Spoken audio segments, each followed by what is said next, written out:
और जिस स्थान पे कपिल देव भगवान ने माता देवहूति को उपदेश दिया वो स्थान सिद्धि पद के नाम से विख्यात हुआ।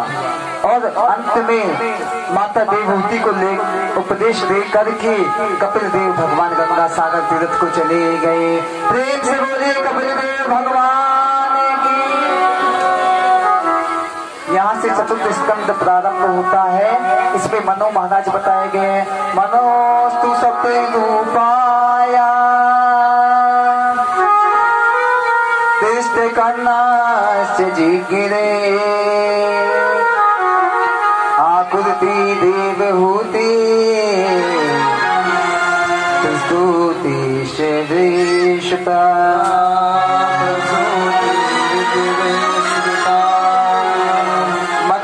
तीन कन्या थी, आकृति देवहूति, प्रसूति देवहूति का विवाह कर्दम मुनि के साथ में प्रसूति का विवाह यक्षराज के साथ किया गया। यहाँ पे यज्ञ भगवान का विवाह दक्षिणा के साथ किया गया है। कहा गया है कि जब तक यज्ञ में दक्षिणा नहीं दी जाए यज्ञ अधूरा माना जाता, क्योंकि यज्ञ नारायण भगवान की पत्नी कौन थी? दक्षिणा देवी यज्ञ नारायण भगवान की पत्नी थी। यज्ञ नारायण भगवान संपूर्ण सृष्टि के करता है। कहते हैं कि देवगण जो कुछ भी भोक्ष पदार्थ स्वीकार करते हैं वो यज्ञ के माध्यम से स्वीकार करते हैं। बोली यज्ञ नारायण भगवान की जय।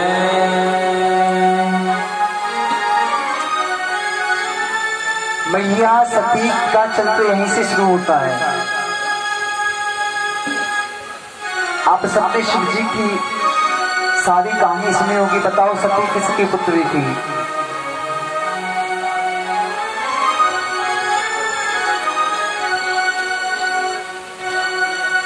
सती किसकी पुत्री थी पता है किसी को?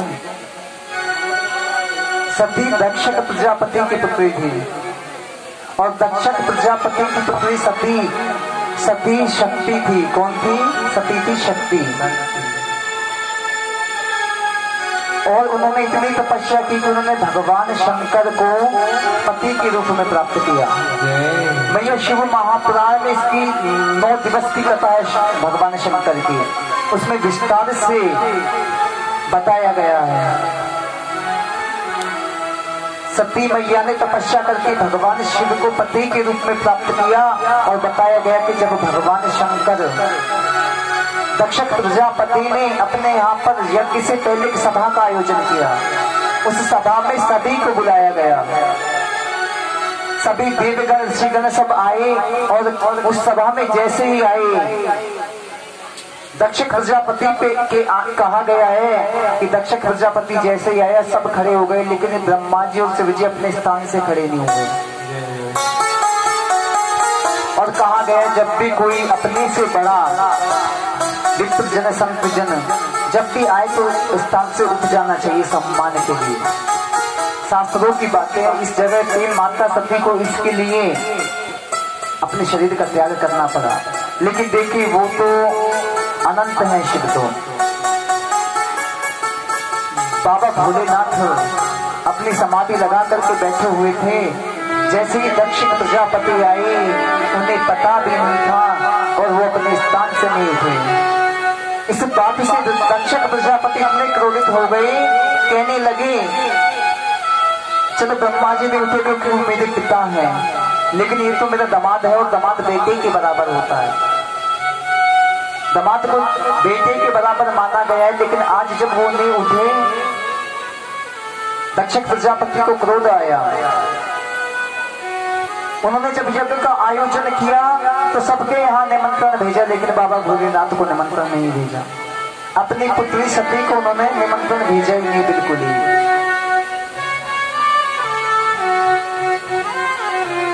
उस अपमान का बदला लेने के लिए उन्होंने सोचे लोकी के नाथ को निमंत्रण नहीं भेजा।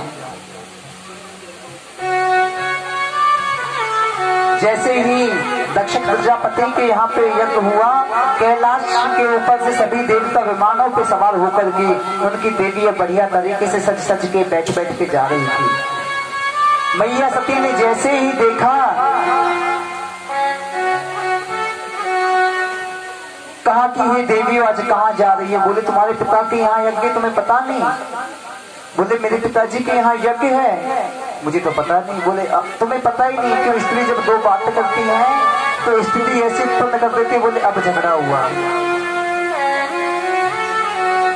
मैया सती को जैसे ही पता लगा और आकर के भोले बाबा से कहने लगी कि पिताजी के यहाँ यज्ञ हो रहा है, हमें यज्ञ में चलना चाहिए। आज भगवान शंकर कहते हैं कि हे देवी, जहाँ बुलाया नहीं जाए वहां जाना नहीं चाहिए।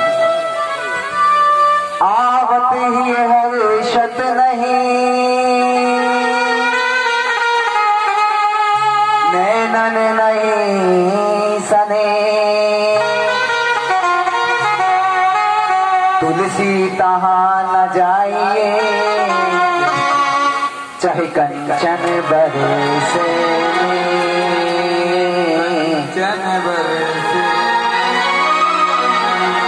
आवत ही हर्षत नहीं, नैनन नहीं सने हैं। जब आप जाओ और आपके जाने पे यदि उसका हृदय द्रवित ना हो, प्रसन्नता नहीं हो आपके जाने पे, नैन प्रेम से नहीं भराए, तो उस स्थान पे जाना नहीं चाहिए, चाहे सोना ही सोना बरस में हो दिन रात। कितने ही सोने की बारिश हो, कितना ही धन्यान भक्ति हो, लेकिन नहीं जाना चाहिए। बोले जाना है तो कहाँ जाना? बोले बिहारी जी की कथा में जाना है।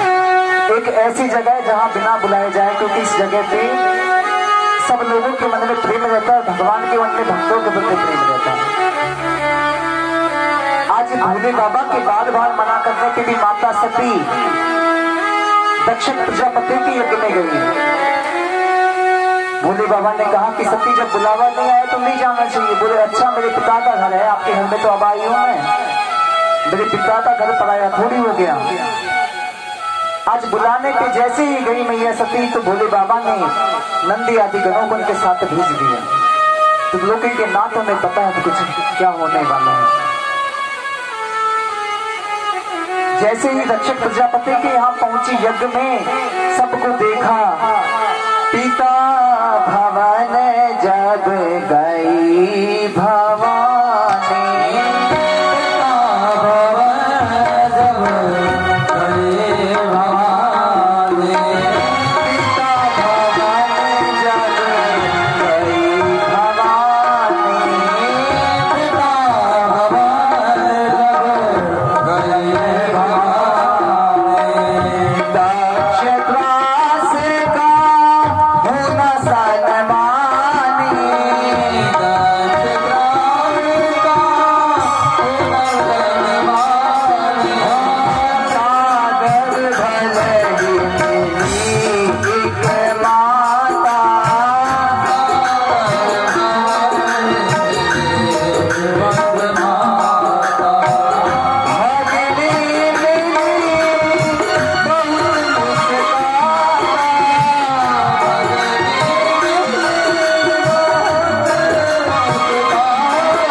जैसे ही मैया सती पिताजी के यहाँ पहुंची, उन्होंने क्या देखा?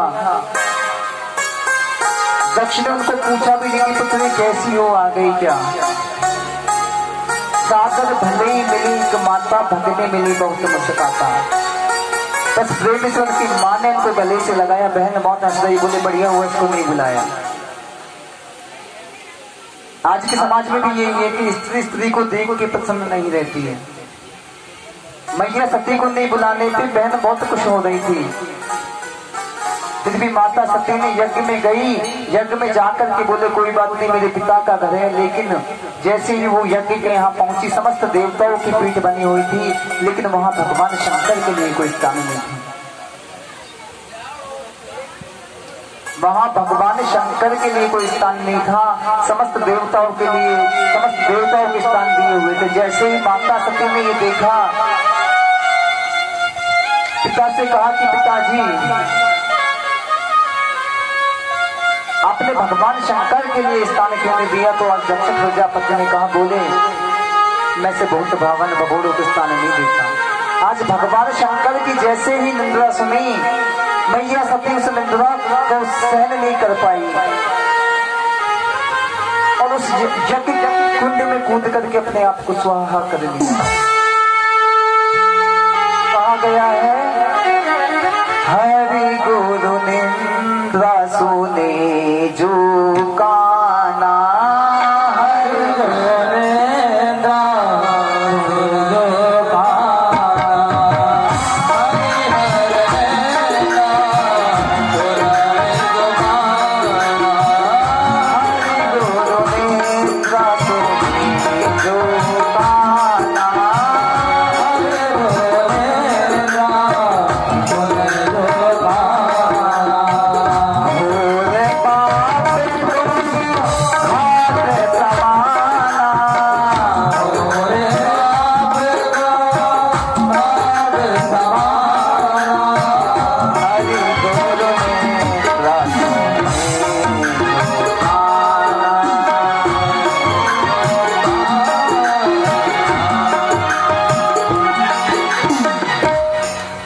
भक्तों, कहा है हरि गुरु निंद्रा सुने जो काना, घोर पाप को घात समाना।